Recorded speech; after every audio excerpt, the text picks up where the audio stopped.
Hello everyone, welcome back to another Star Wars figure review. Today we're going to go ahead and take a look at another 3-pack from the Legacy Collection. We're going to be taking a look at the Vader's Secret Apprentice 3-pack. And it's just got 3 different versions of the Apprentice. There's obviously the Sith Stalker, the actual Vader's Apprentice when he hasn't, obviously, well, throughout the game before you make that decision of being a Jedi or a Sith. And obviously the Jedi Knight version of him.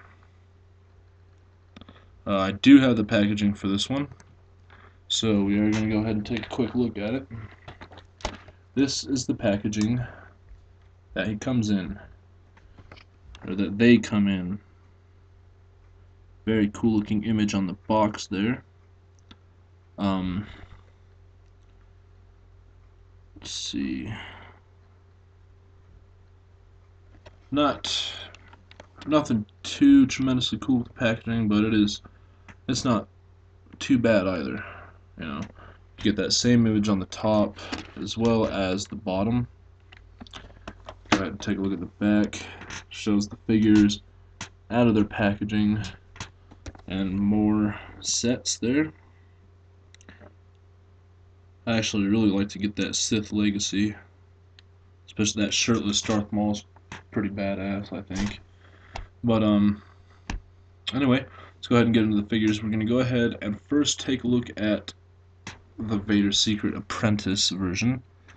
I gotta say, I'm not tremendously happy with the head sculpts.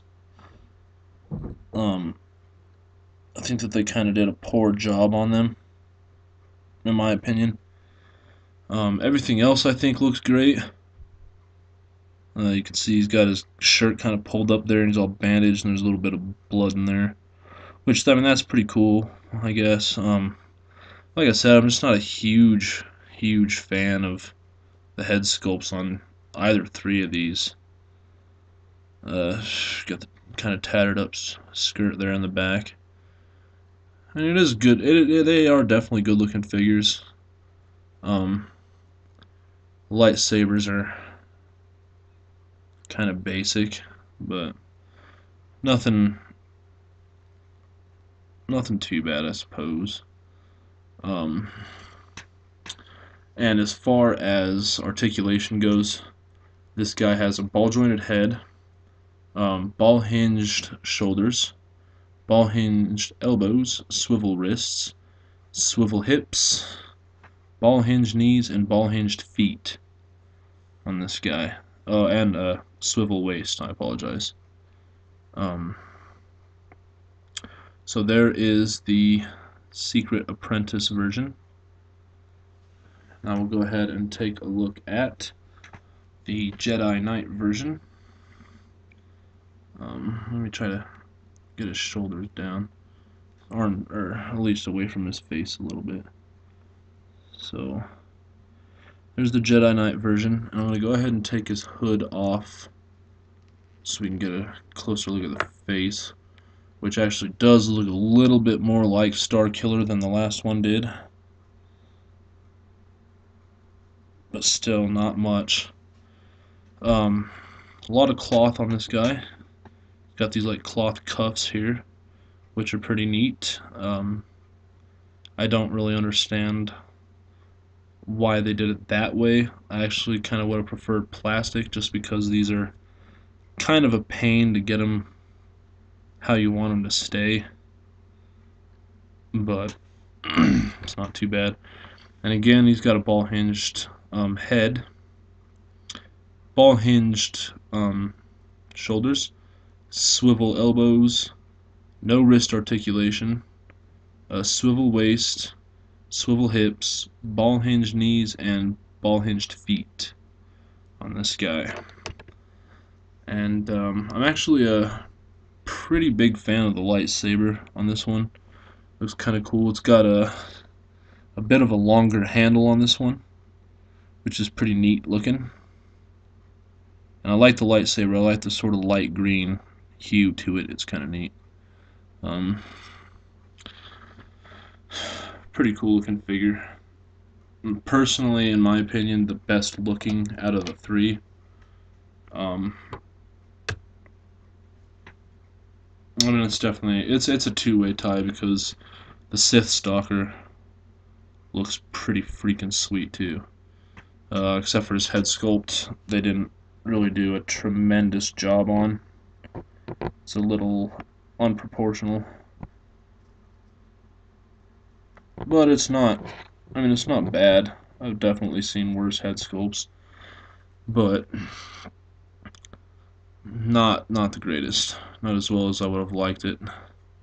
Um, I like his shoulder armor there. It's definitely pretty neat, and it's just kind of molded onto his back there. You can see all of his lightsaber hilts around his waist, and those are also just kind of molded onto the belt.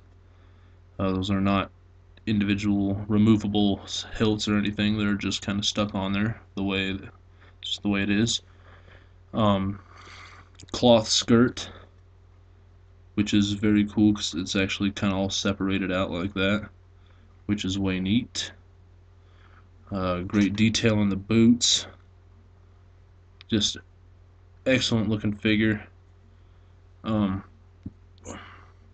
I'm definitely a big fan of like the sash thing he's got around his waist there. That's definitely pretty neat. And the like the blade thing infused into his elbow, arm, elbow, whatever. Definitely pretty cool. They didn't try too hard with the hands. I know it's kind of hard to see, and I apologize, but I don't know. The sabers go very well in his hands, and the saber on this guy looks fantastic. Definitely cool looking, good looking blade.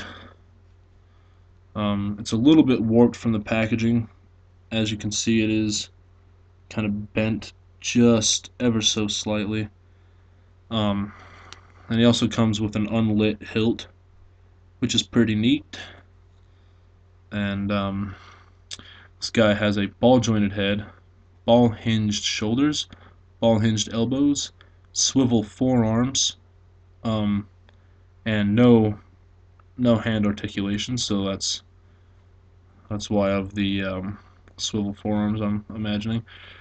Swivel waist, swivel hips, ball-hinged knees, and ball-hinged feet. So definitely a cool looking figure.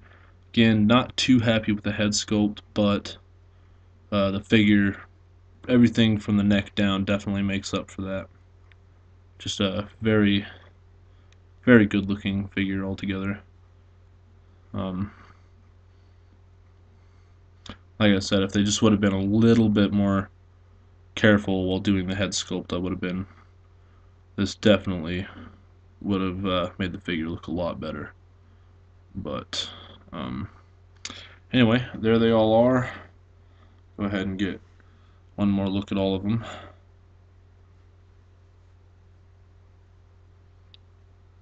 So there's the Sith Stalker. One more time. The Secret Apprentice.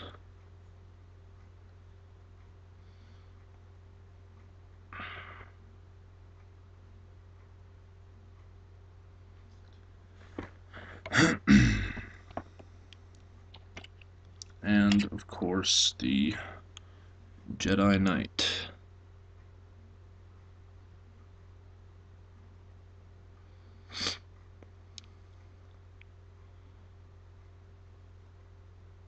So there you guys go. That's about all I got to say on these three figures now. So guys, take it easy, and may the Force be with you all.